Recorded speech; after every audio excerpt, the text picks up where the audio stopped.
नमस्कार, मैं डॉक्टर अनीता पहाड़िया regional centre Jabalpur से और मेरे साथी डॉक्टर विवेक श्रीवास्तव, हम दोनों आपका एजुटॉक वार्ता में स्वागत करते हैं। आज इस वार्ता में हम लोग बात करने वाले हैं आप एडमिशन के बाद आपके लिए क्या ज़रूरी जानकारियां हैं जो आप सभी को मालूम होनी चाहिए, और इस अध्ययन के दौरान कौन कौन सी गतिविधियां हैं और किस तरीके से आप उन्हें पूर्ण करेंगे, उसी से रिलेटेड कुछ मार्गदर्शन हम आपको इस कार्यक्रम के दौरान देना चाह रहे हैं। तो डॉक्टर साहब, हम शुरुआत करें। जी, तो जैसा डॉक्टर अनीता ने अभी जिक्र किया है कि ये सत्र एडुटॉक का ये सेशन स्पेशली उन शिक्षार्थियों के लिए है जिन्होंने अभी एडमिशन कंफर्मेशन मेल्स रिसीव किए हैं, यानी जिन्होंने हमारे इग्नू के एडमिशन पोर्टल से एडमिशन लिया और उन्हें एडमिशन कंफर्मेशन मेल मिल चुके हैं, यानी नवप्रवेशित छात्र। तो नवप्रवेशित छात्रों को उनके अध्ययन को सुचारू ढंग से आगे चलाने के लिए और कैसे वो अपना पाठ्यक्रम बिना किसी बाधा अवरोध के पूरा कर सके, उसके बारे में कुछ ज़रूरी बातें आज के सत्र में हम करने वाले हैं। तो मैडम, मुझे लगता है कि सबसे पहले हम शुरू करें कि हर छात्र का इग्नू में एक विशेष नामांकन क्रमांक होता है, एनरोलमेंट नंबर, और वो एनरोलमेंट नंबर हर छात्र को कहाँ से प्राप्त होता है, मेरा ख्याल है हम उसके बारे में आपका ध्यान दिलाना चाहेंगे। और साथ में देखा भी होगा आपने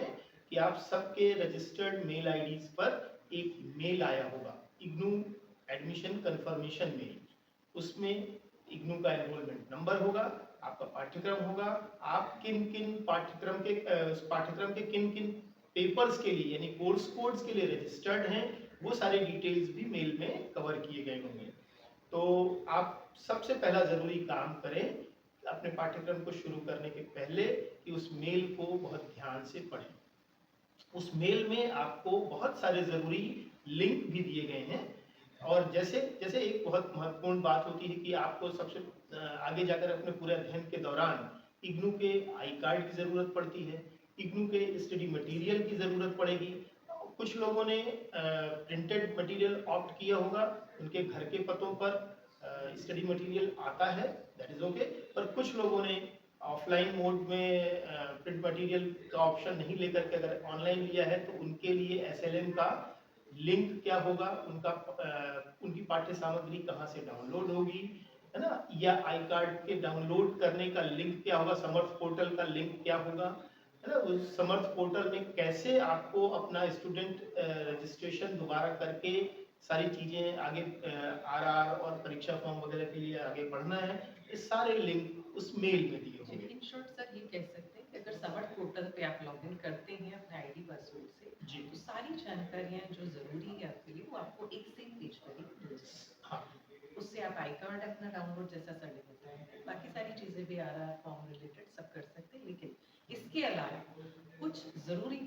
चीज़ है इसमें जो हम ऐड करना चाहेंगे, वो ये है कि आप अपनी डिटेल्स जो है वो ज़रूर से चेक करें, इंश्योर करें कि सभी डिटेल्स ओके हैं। अगर नहीं तो रीजनल सेंटर से आप संपर्क करें, मेल का आप कर सकते हैं rcjabalpur@ignu.ac.in पर, जहाँ पर आप अपना आई कार्ड जो है ज़रूर अटैच करें और अपनी समस्या जो है वो ज़रूर उसमें लिखकर भेजें, जिससे त्वरित रूप से आपकी जो भी इशू है उसका समाधान। इसको मैं समझता हूँ कि हमारे लर्नर्स के लिए थोड़ा सा मैं एलोबरेट करता हूँ। जैसे मैडम ने कहा है, आप इग्नू के उस मेल आईडी से जाकर के इग्नू के स्टूडेंट जोन और नो योर स्टेटस वाले पेज पर जा सकते हैं, मेल आईडी में उसका लिंक है, या फिर इग्नू के होम पेज www.ignu.ac.in में होम पेज पर तीसरा लिंक होता है स्टूडेंट जोन। स्टूडेंट जोन को स्क्रॉल करेंगे, लास्ट में नीचे की ओर आपको नो ईयर स्टेटस का एक लिंक मिलेगा। तो वहां पर अपना एनरोलमेंट नंबर, प्रोग्राम और कैप्चा डालेंगे तो भी आपके सामने जो एक पेज खुलता है वो आपका डेडिकेटेड पेज है जिसमें आपके ही डिटेल्स हैं। उन डिटेल्स को जरूर वेरीफाई कर लें, चेक कर लें। जो आपके बेसिक डिटेल्स यानी कि आपके नाम, पिता के नाम, पति के नाम, डेट ऑफ बर्थ, आपका एड्रेस, मोबाइल नंबर मास्क किया हुआ, ईमेल आईडी मास्क किया हुआ, और मीडियम ऑफ इंस्ट्रक्शन, बहुत सारी चीज़ें यहाँ पर कभी कभी, हालांकि अब ऑनलाइन एडमिशन में ये सारी डिटेल्स आप खुद भरते हैं तो गलती होने की संभावना कम होती है, पर कभी कभी हमारे पास नाम की स्पेलिंग, मीडियम ऑफ इंस्ट्रक्शन को चेंज करने, इस तरह की समस्याएं बाद में, बहुत बाद में आती हैं। तो बहुत शुरू में ही हम आपसे आग्रह करते हैं कि जैसे ही आपको कंफर्मेशन मेल मिला है, आपका सत्र शुरू हुआ है, आप इन सारे डिटेल्स को चेक करें। अगर स्पेलिंग, अगर मीडियम ऑफ इंस्ट्रक्शन या किसी और तरह की कोई डिस्पैरिटी आपको दिख रही है, कंफ्यूजन दिख रहा है, तो इमीडिएटली हमारे रीजनल सेंटर जबलपुर को आप मेल लिखें, फोन पर संपर्क करें, या व्यक्तिशः संपर्क करना अगर आपके लिए आसान है तो आप व्यक्तिशः हमारे कार्यालय में वर्किंग डेज में, यानी सोमवार से शुक्रवार के बीच में फोन कॉल या संपर्क करके अपनी वो समस्या बताएं और उसके सुधरवाने के लिए आवश्यक कदम तुरंत उठा लें। इसके अलावा सर एक और ज़रूरी जानकारी हमें, हालांकि जानकारियाँ तो बहुत हैं, लेकिन हम स्टेप बाय स्टेप जैसे आगे बढ़ रहे हैं, कुछ और भी जानकारी हम स्टूडेंट को दे देते हैं, जिसमें इम्पॉर्टेंट है कि आप अपना प्रोग्राम गाइड जो है अपने साइट, इग्नू की साइट पे जाके ज़रूर डाउनलोड करें और उसे भली भांति, क्योंकि 90% जो आपके क्वेरीज होते हैं, अगर आपने प्रोग्राम गाइड बहुत अच्छे से पढ़ा है तो वहीं से रिजॉल्व। बिल्कुल, ये इंक्लूड करता है आपके अध्ययन के दौरान क्या क्या गतिविधियां होने वाली, किस किस समय पर होने वाली है, अगर प्रैक्टिकल्स हैं तो वो किस समय पर होंगे, अगर प्रोजेक्ट है तो किस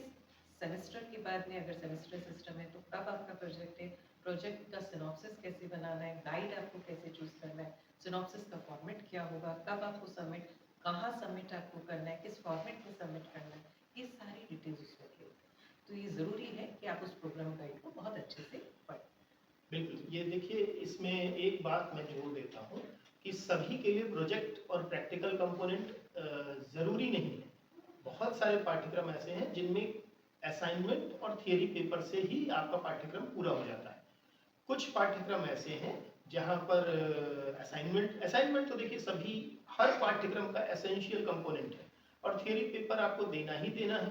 तो 30% का क्रेडिट आपके होम बेस्ड हो, घर पर जो तैयार करते हैं असाइनमेंट उसका होता है, और 70% क्रेडिट आपका पेन पेपर मेथड में प्रॉक्टर्ड एग्जाम जो देने वाले हैं आप साल के या 6 महीने के अंत में, उस पर निर्भर करता है। पर बहुत सारे ऐसे पाठ्यक्रम भी हैं, जैसे डीएनएचई है या एमसीए बीसीए के नेचर के कुछ प्रोग्राम हैं, इनमें प्रैक्टिकल कंपोनेंट भी होता है। तो फिर असाइनमेंट, प्रैक्टिकल और थियरी पेपर का एक डिवीजन होता है, मार्क्स का डिवीजन होता है, और इन तीनों कंपोनेंट्स में या नहीं तो जहाँ दो कंपोनेंट है असाइनमेंट और थियरी, वहाँ दोनों में अलग अलग उत्तीर्ण होना यानी पास होना जरूरी बात है। किसी एक में, असाइनमेंट में केवल आप पास होते हैं और थियरी में फेल होते हैं तो नहीं चलेगा, थियरी में पास होते हैं और असाइनमेंट में फेल होते हैं तो भी नहीं चलेगा। आपको दोनों को अलग अलग क्वालिफाई करना आवश्यक है। और ये बातें, इस पर असाइनमेंट कैसे बनेगा, कब कहाँ से पेपर डाउनलोड करेंगे, इन सब जानकारियों के बारे में मुझे लगता है कि हम एक अलग वीडियो प्लान करेंगे, क्योंकि एक ही वीडियो में बहुत सारी बातें कवर करना थोड़ा सा मुश्किल होगा। तो हम उस असाइनमेंट और इवेल्युएशन और प्रोजेक्ट प्रैक्टिकल के लिए अलग से वीडियो प्लान कर लेंगे। अच्छा, जैसा हमने कहा है कि check your status, know your status वाले पेज पर जाकर के आप अपने डिटेल्स वगैरह सारी चीजें कवर कर लेंगे। पर एक चीज हमको, जो री रजिस्ट्रेशन वाली बात है मैडम, मुझे लगता है वो अपने लर्नर्स के साथ शेयर कर लेनी चाहिए। इसका भी जिसे हम इग्नू की टर्मिनोलॉजी में आरआर कहते हैं, री रजिस्ट्रेशन। री रजिस्ट्रेशन के लिए हम किनको करना है ये बताना जरूरी समझते हैं, किनके लिए वो जरूरी है। इग्नू में 3 तरह के पाठ्यक्रम हैं। सर्टिफिकेट प्रोग्राम जो 6 महीने के होते हैं, डिप्लोमा पाठ्यक्रम या पीजी डिप्लोमा पाठ्यक्रम जो 1 वर्ष के होते हैं, और डिग्री पाठ्यक्रम, ग्रेजुएट डिग्री प्रोग्राम 3 साल के या 4 साल के हैं, और मास्टर्स डिग्री प्रोग्राम 2 साल के। तो जो मास्टर्स या ग्रेजुएट डिग्री प्रोग्राम है जो 1 साल से अधिक अवधि के हैं, या बीसीए, एमसीए, एमबीए, इस नेचर के पाठ्यक्रम जो सेमेस्टर बेस्ड हैं, जिनको हर सेमेस्टर के बाद आपको या हर वर्ष के बाद आपको जो दोबारा से अगले सेमेस्टर या अगले साल में प्रवेश लेना होता है, उस पूरी प्रक्रिया को हम री रजिस्ट्रेशन कहते हैं। ठीक है, री रजिस्ट्रेशन का मतलब है सेकेंड ईयर या थर्ड ईयर, सेकेंड सेमेस्टर या थर्ड सेमेस्टर या फोर्थ सेमेस्टर में एडमिशन के लिए अपनी विलिंगनेस रिकॉर्ड करना और सेकेंड थर्ड सेमेस्टर की फीस दोबारा से जमा करना। ये प्रक्रिया जहां से आपको करनी है वो भी इग्नू के होम पेज पर भी अवेलेबल है, और जैसा हम लोगों ने बात शुरू में बताई थी आपको कि ये जो आपको कंफर्मेशन मेल मिला है उसमें भी आरआर और जो समर्थ पोर्टल पर आप अपना यूजर आईडी और पासवर्ड सेट करते हैं वहां से भी अंदर जाकर के आप ये सारे आरआर वगैरह के लिंक, परीक्षा फॉर्म वगैरह के लिंक, ये सारी चीजें समर्थ पोर्टल पर आपको मिलती हैं। इसके साथ साथ ये भी बता दें जिन्हें ये याद रहे थोड़ा कि जब आप एग्जाम फॉर्म भरते हैं तो ज़रूर याद रखें कि नेक्स्ट सेमेस्टर या नेक्स्ट ईयर के लिए अगर आरआर आपका बकाया है तो आप आरआर फॉर्म भी जरूर भरें। ये बहुत इम्पोर्टेंट बात एक और यहाँ से निकलती है कि इग्नू में एग्जाम और सेकेंड ईयर का एडमिशन, इग्नू में फर्स्ट ईयर के एग्जाम या सेकेंड ईयर के एग्जाम के बाद आप थर्ड ईयर का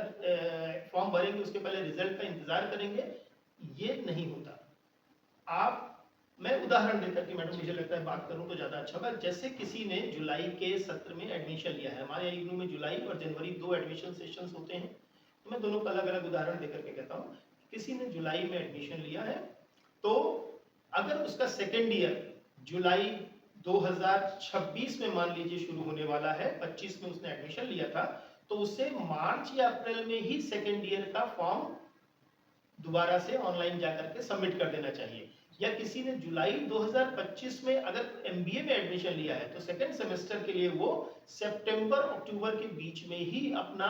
सेकेंड सेमेस्टर का यानी री रजिस्ट्रेशन की प्रोसेस को वहीं पर पूरा कर लेगा। दिसंबर में जब वो एग्जाम देगा, रिजल्ट आएगा, उसका वेट आपको कतई नहीं करना है। प्राय ये जो एग्जाम फॉर्म और आरआर लिंक होती है वो एक साथ ही प्रोवाइड, एक साथ, हाँ। तो आप हमेशा ये याद रखें कि जब हम एग्जाम फॉर्म भरें इसका मतलब हमें आरआर भी भरना है, तो ये थोड़ा सा आसान है। बिल्कुल, जिनका वार्षिक पद्धति में एग्जाम है वो लगभग मान के चलें कि 9 महीने बाद, एडमिशन के 9 महीने बाद, और जो लोग सेमेस्टर बेस्ड प्रोग्राम में हैं वो 4 महीने 5 महीने के भीतर ही अपनी आरआर की प्रक्रिया पूरी करेंगे और उसी समय अगले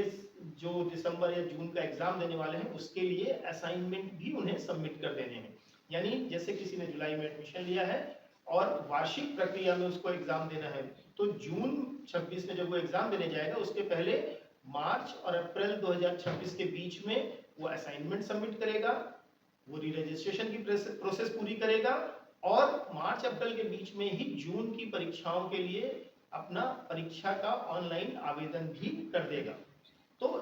ये जो 8-9 महीने के बीच का समय होता है वार्षिक वालों के लिए और 4 से 5 महीने का समय होता है सेमेस्टर वालों के लिए, वो बहुत वैल्यूएबल टाइम है और उसे ध्यान से उस समय ये सारी प्रक्रियाएं आपको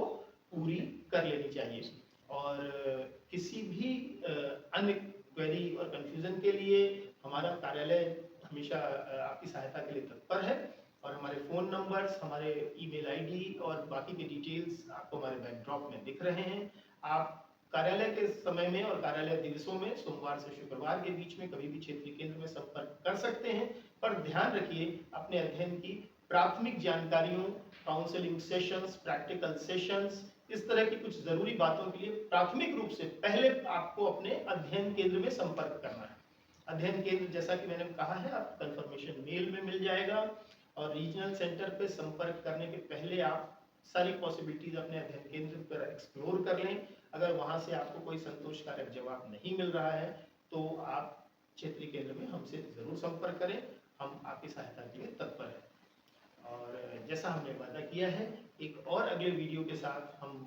असाइनमेंट और इवैल्यूएशन प्रोसेस पर आपसे बात करेंगे। तब तक के लिए हमें अनुमति दें और आज के सत्र को हम यहीं पर समाप्त करेंगे। डॉक्टर अनीता और विवेक श्रीवास्तव को अनुमति दें। धन्यवाद। धन्यवाद।